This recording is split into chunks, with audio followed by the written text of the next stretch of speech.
இல்ல மேடம், எப்பாவது ஒரு டைம் சரி, சாப்பிடுவோம். அதுக்கப்புறம் திருட்டு இருக்கு சொல்ற. எப்படி நீ அவர் கூட நல்லபடியா குடும்பம் பண்ண முடியும்? இப்போ ரீசெண்டா இப்போ அதெல்லாம் கரெக்ட்டா ஆயிட்டாங்க மேடம். ஃபேமிலிய பத்தி சொல்லி ரொம்ப கஷ்டப்பட்டுக்கிறோம். ஒரு வேளை சாப்பாடு இல்லாம கூட இருந்திருக்கோம். நாங்க பசியும் பட்டினியுமா கூட இருந்திருக்கோம். அத பார்த்த உடனே, ஓ! நம்ம இப்படிதான் இருக்கணும். நான் வேலைக்கு போறேன், கிளம்பி போறேன் வேலைக்கு. நீ ஒரு வேலைக்கு போ, நான் ஒரு வேலைக்கு போறேன். 2 பேரும் போனா தான் ஃபேமிலிய ரன் பண்ண முடியுன்ற ஒரு ஸ்டேஜ்ல தான் இவங்க வந்து கூட்டு போயிட்டாங்க. ஓ! அப்ப நீங்க திருத்திட்டீங்க அவர. ஆமா மேடம். அதுக்கப்புறம் என்ன ஆயிடுச்சுனாக்கா, நான் திண்ணனூர் தான் வேலைக்கு போயிட்டு இருந்தேன், வீட்டு வேலைக்கு. இங்கிருந்து அங்க போ முடியாது. யாராவது பார்த்துட்டாலும் பிரச்சனைன்னு சொல்லி இந்த காசு இது மாரி பண்ணிக்கிட்டு இருந்தோம்.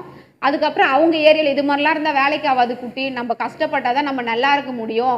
அப்படின்னு சொல்லி அவங்க ஏரியாவுல வீடு பார்த்து போனோம் மேடம். மறுநாள் என்ன பண்ணிட்டாங்க, சாப்பிட்டுட்டு அப்பதான் படுத்துட்டு இருக்கோம். இவங்க வந்துட்டாங்க வீட்டாண்ட. அவங்க 2 அத்தை பசங்க, ஆம்பள பசங்க.